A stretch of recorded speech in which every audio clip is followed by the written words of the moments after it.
Ian was a techie, a geek, not given to emotion of any kind, and even now, as he stood in the doorway, frowning, it was hard to tell what he made of the situation. Polly had always thought that he and Eleanor made an unlikely couple. How could Eleanor, who needed so much love, who wanted to be touched and hugged and kissed, fall for a man so stony and unresponsive? It had occurred to Polly that her own reaction was selfish. Perhaps she just hated the idea of losing her close friends of university days, of being separated from them.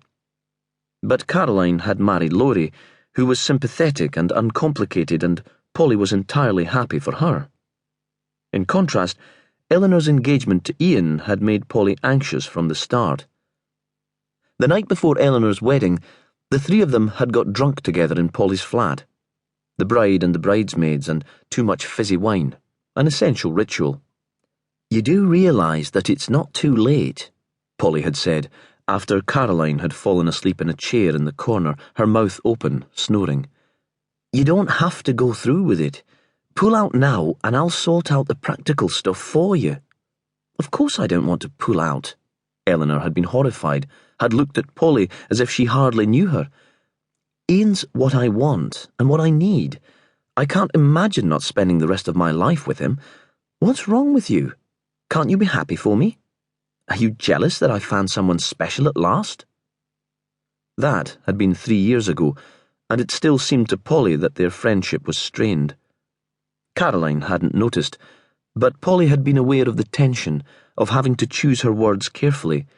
She couldn't spill out her feelings to Eleanor as she had done in the old days when they'd both been single. She'd hoped this trip to Unst might make everything between them right again.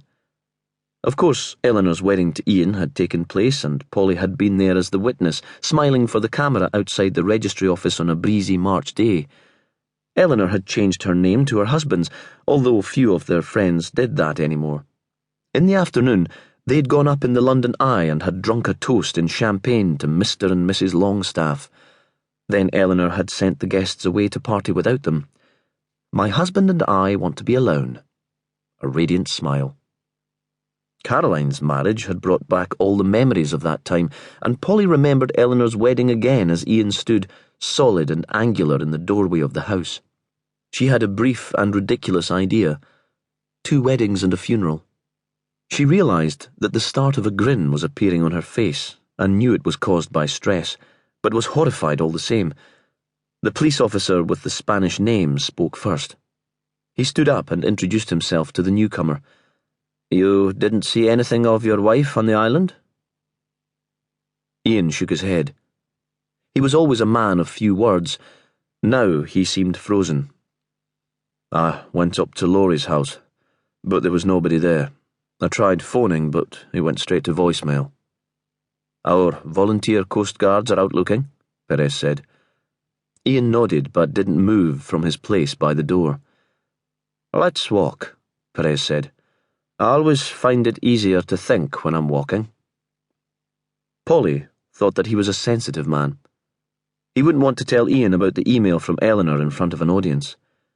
Ian turned and the 2 men left the house. Polly and Marcus stayed in the living room with Perez's younger colleague. Marcus got up to make more coffee. He collected the tray from outside and walked with it to the kitchen. Polly wanted to apologise to him. "I should never have brought you here. I thought it would be fun and a good way to get to know my friends. Now it's turned into the worst sort of nightmare." But Wilson, the young sergeant, was watching and listening, and in these circumstances anything she said might be misinterpreted. She still felt insecure when strangers were in the room, socially awkward despite her 2 degrees and her brilliant job at the Sentimen Library. It was to do with her voice and her modest suburban background, a fear of the educated classes learned from her parents. Sometimes she was convinced that Ian suffered in the same way. They were both from the